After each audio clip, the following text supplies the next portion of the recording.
Oi, pessoal, sejam muito bem-vindos ao canal da Fórmula Natural. Aqui é um espaço que nós conseguimos compartilhar conhecimento, tirar dúvidas, trazer informação para melhorar a qualidade de vida, não só dos pets, mas também da convivência entre pets e tutores.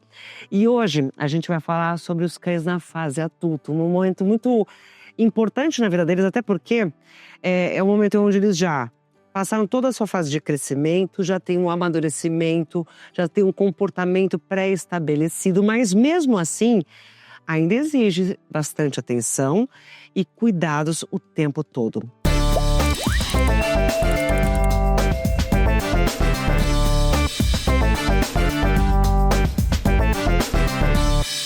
E para trazer bastante informação para a gente, para poder ensinar a gente um pouco mais, para melhorar a vida dos nossos pets, eu tenho aqui dois convidados muito especiais. Eu quero apresentar primeiro o zootecnista e especialista em comportamento animal, o Jonatas Neiro. Seja muito bem-vindo, prazer. Também o prazer é todo meu.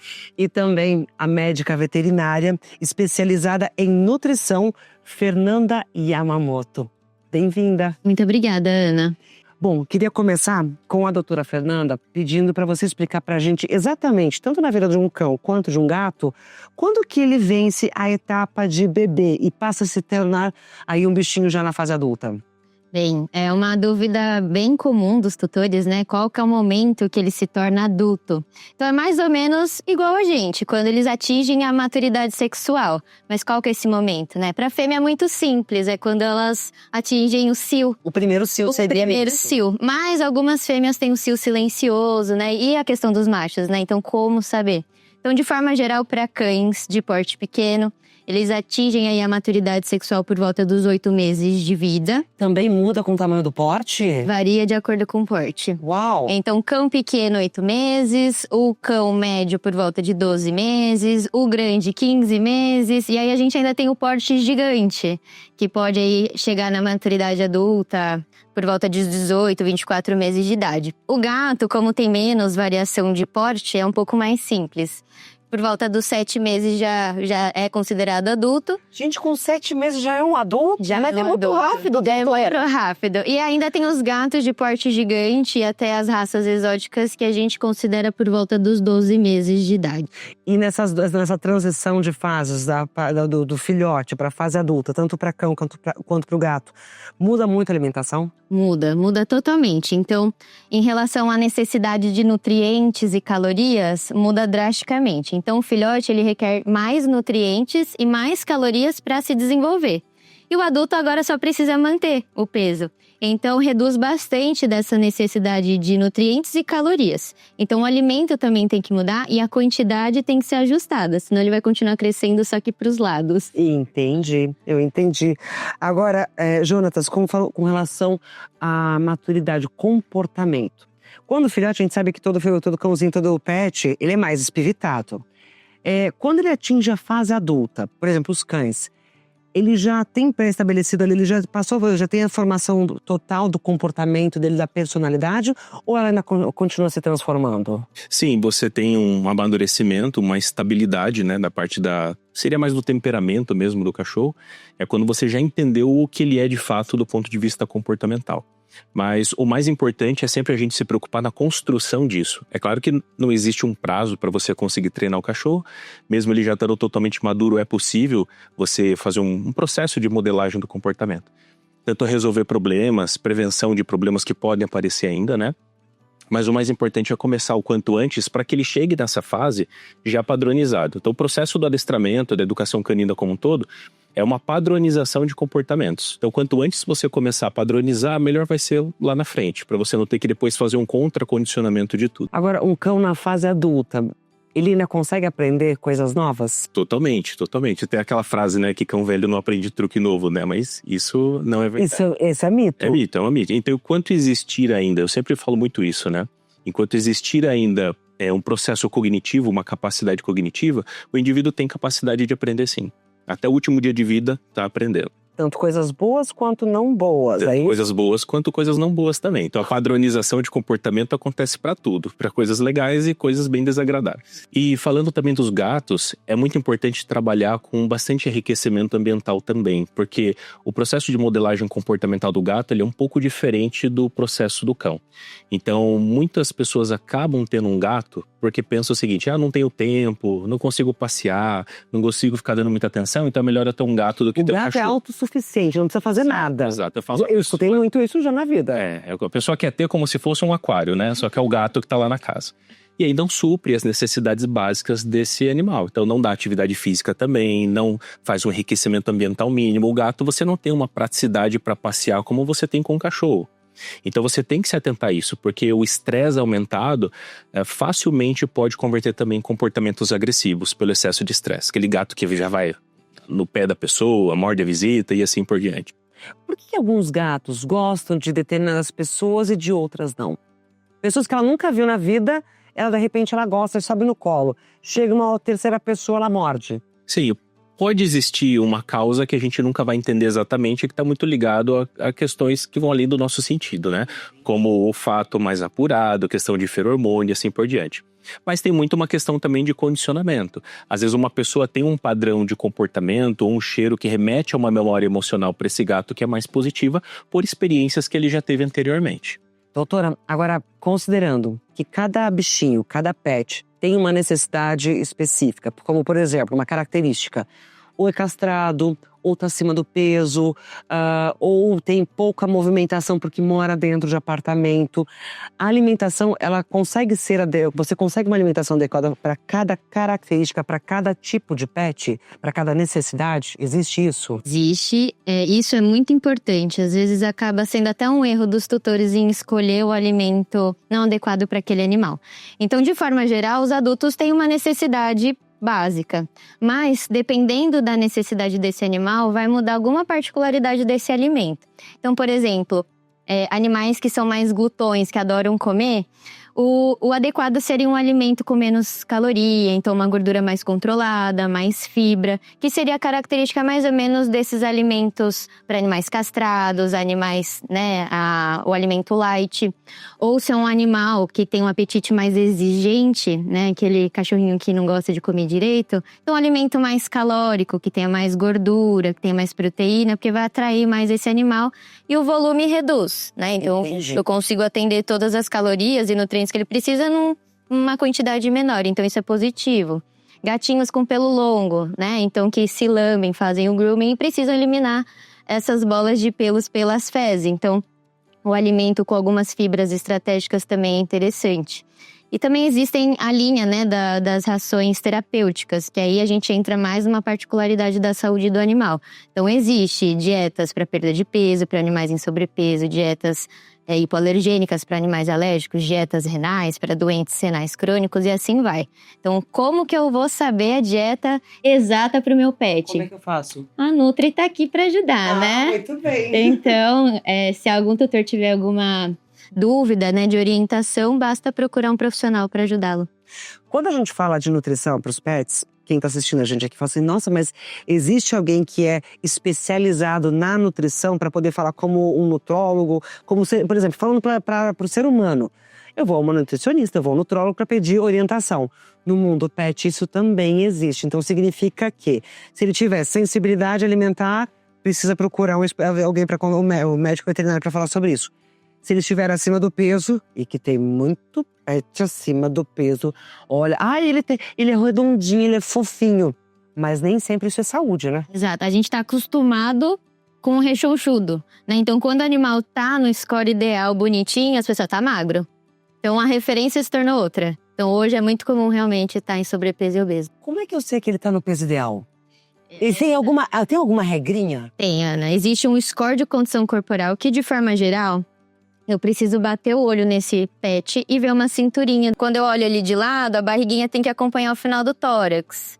Quando eu vou contar as costelas, eu preciso conseguir contar costela por costela sem fazer muito esforço. Sem apertar demais. Sem apertar demais. Ok. Então, se eu não tô conseguindo ver a cinturinha, a barriguinha subir, tá difícil de contar a costela, já tá em sobrepeso. Quer dizer, faz aquela voltinha um pouquinho maior, a barriga tá caindo Gente, teu cachorro também tem barriguinha de chope? Tem. Formato de barril, Formato de barril. já exato. entra Ai. como obeso. E aí vem a pergunta mais complicada, de quem que é a culpa? Da família. Como um todo. Exatamente. Sim. O cão não tem autonomia de ir lá, abrir o pacote de ração e comer o quanto quiser. Ou abrir a geladeira. Né, comer doce e assim por diante. Então, sim, é a família. Mas é muito válido a gente lembrar também, Ana, que cada organismo tem um metabolismo igual a gente, né? Então, com certeza você conhece alguém que comeu um pouquinho e engordou e uma outra pessoa que come e não engorda. Então, é a mesma coisa. Os animais também acontece? Mas é a mesma coisa. Por isso que é importante saber qual dieta é melhor para aquele animal. A gente fala de alimentação falando só de estar acima do peso ideal ou abaixo do peso, mas muitas vezes a alimentação ela também está ligada ao comportamento. Eu queria entender um pouquinho o que os tutores precisam ficar atentos nos seus pets. Por exemplo, parar de comer é um indício que tem algum problema. E o que mais pode acontecer na mudança de comportamento? Em relação diretamente com a alimentação, o que a gente observa muito de alteração comportamental são casos de problemas com dependência emocional, por exemplo. Onde o cão não se sente bem emocionalmente falando para se alimentar, por exemplo, na ausência de algum membro da família. E aí ele começa a parar de comer, muitas vezes por um excesso de estresse. É tristeza? Seria um estado mais deprimido pela dependência emocional que é gerada. Isso pode até escalar para problemas de ansiedade por separação, por exemplo. Então é muito comum aquele pet que a família sai de casa, ele fica sozinho, ele não come, ele não bebe água, ele não brinca, ele deita do lado da porta e passa horas ali até alguém aparecer. Aí quando a pessoa aparece, ele vai no pote de comida, ele come, a vida volta a ficar colorida de novo. Quando isso acontece, o que a gente pode fazer para melhorar? Porque é um estado de sofrimento que o bichinho está. Com certeza, é muito estresse, né? Então, o ideal é procurar um especialista mesmo, um profissional, porque existe uma série de protocolos que tem que ser seguido para conseguir resolver esse tipo de problema. É um problema bem complexo, que vai desde mudanças no manejo ambiental, a rotina do cão também, mas principalmente muita mudança na conduta da família no dia a dia, para quebrar essa dependência emocional. O cão ficar mais independente, conseguir ter mais qualidade de vida quando fica sozinho e assim por diante. Agora, ainda falando sobre comportamento, como é que a gente consegue identificar comportamentos errados no pet? E a gente consegue fazer esses ajustes ao longo da vida, mesmo na fase adulta? Claro, o comportamento errado é sempre de acordo com o contexto, né? Então eu sempre falo, tudo aquilo que causa desarmonia no convívio com a família, você pode considerar como um comportamento errado dentro daquele contexto. Muitas vezes para uma família, o que é errado não vai ser errado aos olhos de uma outra família. Então tem que analisar aquele contexto. Tudo que vai melhorar o convívio social do cachorro, né? Mas o quanto antes você começar a entender o que você quer do teu cachorro, dos 15 anos que ele vai conviver com você, é melhor. Então, enquanto eu tô fazendo uma refeição com a minha família, o que eu quero que o meu cão faça nesse contexto? De acordo com isso, a gente vai entrar com um programa de padronização desse comportamento. Eu sentei para assistir TV à noite com a minha família, ou recebi uma visita, o que eu espero do meu cão quando eu recebo uma visita? É muito comum as pessoas, muitas vezes, colocarem a culpa em problemas comportamentais na predisposição genética que a raça tem. Então, por exemplo, eu tenho um Border Collie, é normal esse Border Collie pastorear, então está tudo bem ele pastorear meu filho enquanto meu filho corre pela casa. Tipo, correr junto com ele. Exato. Então, na verdade, isso pode gerar um problema de comportamento muito sério, apesar de ser um comportamento natural. Quando a gente fala de correção nessas horas, qual é o... Existe alguma coisa que a gente tem que evitar ao máximo de fazer? Sim, dentro desse contexto, o que acontece de mais errado é a pessoa focar no que ela não quer que o cão faça. Eu falo que o não, ele não ensina nada. Imagina você entrar num táxi e falar onde você não quer ir. Eu não quero ir pro centro, tá? Faz sentido? Aí a cada rua errada que ele entra, você grita um não na orelha dele. Aí fica desorientação total. Nossa, então alguns dos meus cachorros aí estão ficando surdos. Não. Porque você fala não, é aquela família que passa o dia todo falando não, para, solta, deixa, desce, não. E o cachorro desorientado, sem entender o que ele tem que fazer. Então o foco tem que estar direcionado, a tua energia tem que estar colocada naquilo que você quer que o teu cão faça. E não do que você não quer que ele faça. Então fazer festa quando ele acerta e não quando ele erra. Exatamente. Então o reforço positivo ele tem um poder gigantesco. Tanto quando o cão faz coisas erradas, para isso ser reforçado, quando ele acerta também. Então você ensinar, isso é muito importante, não dá para eu exigir obediência de um indivíduo que nunca aprendeu, né? Então desobediência só vai existir depois de um aprendizado. Não dá para você exigir que o teu filho escove os dentes se ele nunca aprendeu, né? Então primeiro você ensina ele a escovar os dentes, depois você vai exigir uma obediência em relação a esse padrão. Então a mesma coisa a gente faz com os cães. A gente ensina um padrão de comportamento educado, coloca esse padrão nos contextos, né? E a família reforça esse padrão, ao invés de ficar focando no que não é para ser feito.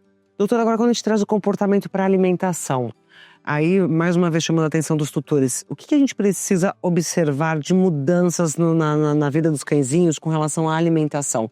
Quando a gente fala assim, meu cachorro, tipo, enjoou da comida, não quero mais. O cachorro enjoou mesmo ou é a gente que acha que está acontecendo? Olha, isso é bem complicado porque alguns animais, eles realmente têm um apetite mais exigente.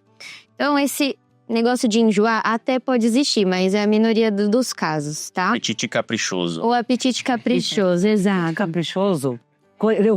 Como a família lá em casa é grande, eu tenho 2 que são assim. Mas sempre precisa investigar por que esse apetite é tão seletivo. Porque às vezes tem alguma coisa por trás. Alguma doença, mesmo que silenciosa, em trato gastro, enfim, que pode levar a uma náusea, uma gastrite leve. Dor pode ser também um indício de falta de apetite? Com certeza. Dor é o primeiro ponto que a gente precisa se atentar porque que aquele animal não está se alimentando. Quais são os sinais de dor? Então, aquele animal que fica bem quietinho, né, não está interagindo com o ambiente, o animal tá fazendo menos xixi do que deveria, ou até tá fazendo mais xixi do que deveria, né? Uma questão de cistite, sente dor, então tá fazendo bastante xixi. Alterações de defecação, de frequência, qualidade desse cocô, se tá fazendo, se não tá fazendo, como que tá esse cocô, se tá muito seco, se tá mole, né? Vômitos, com certeza, um animal nauseado não vai querer comer. E isso é muito importante, porque às vezes até tutor de gato acha que vômito é normal. Uma vez por mês, uma vez. Tem gente que acha que é normal. Mas peraí, se você tá enjoado, se você… Eu, por exemplo, se eu tô com uma ruim do estômago, com gastrite, com azia, indigestão… Gente, isso não é normal sentir dor. Não é normal. Só que tem gente que acha que é normal vomitar de vez em quando. Por que acha que é normal? Não sei, não faço ideia, mas acho que é normal e não busca ajuda. Então isso não é normal, nem pra gatos. Por acontecer muito, né? Não sei. É porque gato vomita mesmo, bola de pelo. Mas mesmo bola de pelo não é pra vomitar. Que nem eu falei, é pra sair no cocô. Então a gente precisa auxiliar esse gato. A gatinho, porque em desenho animado eu já vi, é que eu não tenho gato em casa, mas em desenho animado eu já vi esse movimento do gatinho acabar vomitando a bola de pelo. Isso não é normal também. É normal, a gente tem que auxiliar com suplementos, uma dieta estratégica. Então muitas coisas podem levar o animal a não querer comer. Dor é uma delas. E alterações em trato gastrointestinal é o meu principal. Como é que a gente faz para trazer mais conforto quando a gente tem, por exemplo, a chegada de um novo indivíduo em casa, ou de um bebê, ou de um novo pet, filhotinho, por exemplo, ou até mesmo mudança de casa? Sim, é muito comum ter esse tipo de preocupação e uma preocupação genuína e com razão, né? Tentando aliviar o estresse ali do animalzinho. Mas dentro da ideia da padronização do comportamento, quando você tem um cão que ele tem um bom direcionamento, entendendo o que ele tem que fazer dentro de cada contexto, fica muito mais fácil, muito simples de você acrescentar coisas novas na rotina, como a chegada de um bebê, por exemplo. Então eu sempre defendo a ideia de que você precisa educar o teu cão, construir uma boa obediência, uma boa padronização, para que independente do que aconteça no ambiente, uma mudança de casa, a chegada de um membro novo na família, esse cão vai estar direcionado. Aí não tá naquele cenário de ficar falando, não, para, solta, deixa o tempo todo. E ele vai entender o que ele tem que fazer, como se fosse uma missão. Então mesmo com um bebê ali, um indivíduo novo que acabou de chegar, o cão estando direcionado, fica muito fácil de acontecer a adaptação e o processo de sociabilização com essa criança. Porque é normal o cachorrinho sentir vontade de chegar perto, de cheirar, Sim. de querer saber quem que tá chegando na casa, quem que é esse serzinho, não é verdade? Exatamente. E entendendo regras e limites facilita muito para que isso aconteça da melhor maneira possível. Bom, eu posso dar um exemplo da minha casa. Hoje são 4 cãezinhos morando dentro de um apartamento. 2 de raça não definida, de porte médio, que tem uma energia, uma com quase 8 anos e o outro com 4 com uma energia que não acaba nunca. Depois um Shiba Inu de 7 para 8 anos, que é uma raça que, agora que eu tô conhecendo, me familiarizando um pouco mais, que sempre diziam que não gostava muito de ter convivência com outros. E um Chihuahua de 15 anos, de menos de 2 quilos, e que convivem todos juntos em harmonia. Perfeito. Dá certo, funciona. Mais um menino de 11 anos, mais uma adolescente de 16. Então super dá certo, dá muito certo. Ter uma alimentação saudável na fase adulta, adequada pro estilo de vida do pet, pro padrão e raça e também pros tipos de problemas de saúde que ele tem, garantem uma longevidade e uma melhor qualidade de vida quando ele chega aí na terceira idade? Com certeza, Ana. Acho que nem a gente já comentou, o segundo problema mais frequente dos pets brasileiros é o sobrepeso e obesidade. O primeiro é a doença periodontal, que também é um erro muito, muito comum dos tutores. Eu falo que acho que 99% dos meus clientes não escovam os dentes dos seus pets. Então, isso desenvolve uma doença periodontal, né? E, consequentemente, quando ele vai ficando idoso, já tá com aquela boquinha podre, porque todos os tutores têm medo da limpeza, porque tem que sedar e etc.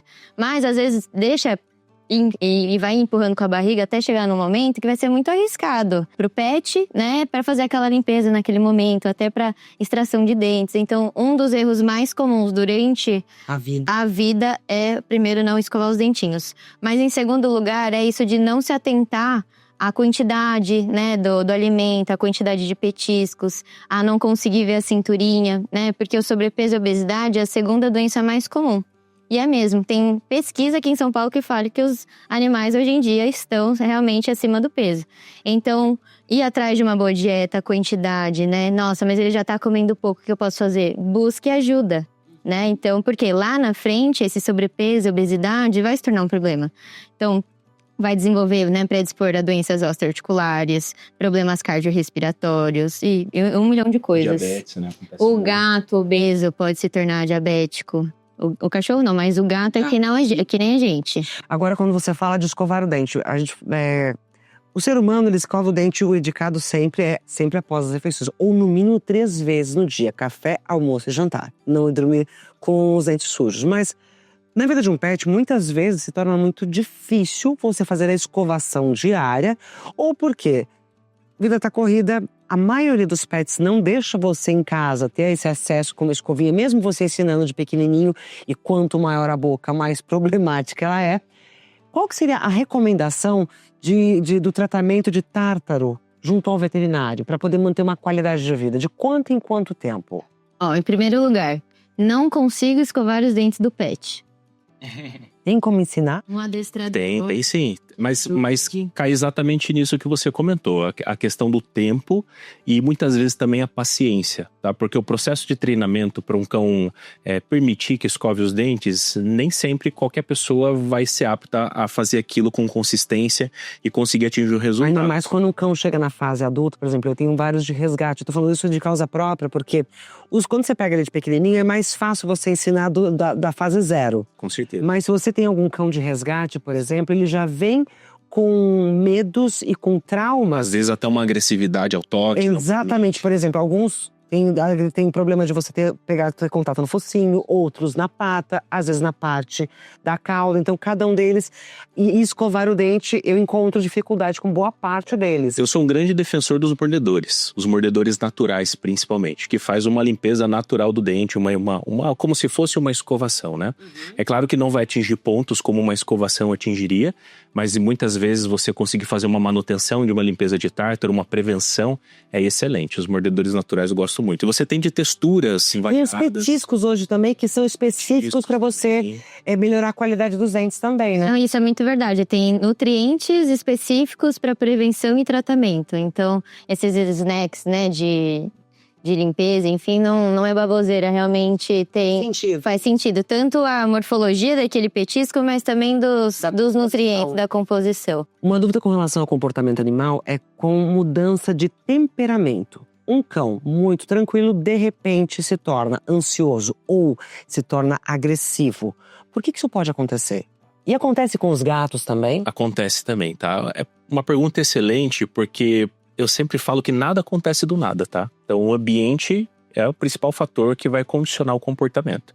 Então aquilo que a família faz ou não faz é o que vai ditar. Então um cão não vai ficar do nada agressivo. Ele pode ter sim uma predisposição genética à agressividade, mas o que vai ditar se ele de fato vai ficar agressivo ou não é o manejo comportamental que a família faz. Então, mais importante até do que a gente se atentar a mudanças abruptas de comportamento do cão, é a gente se atentar ao comportamento da própria família.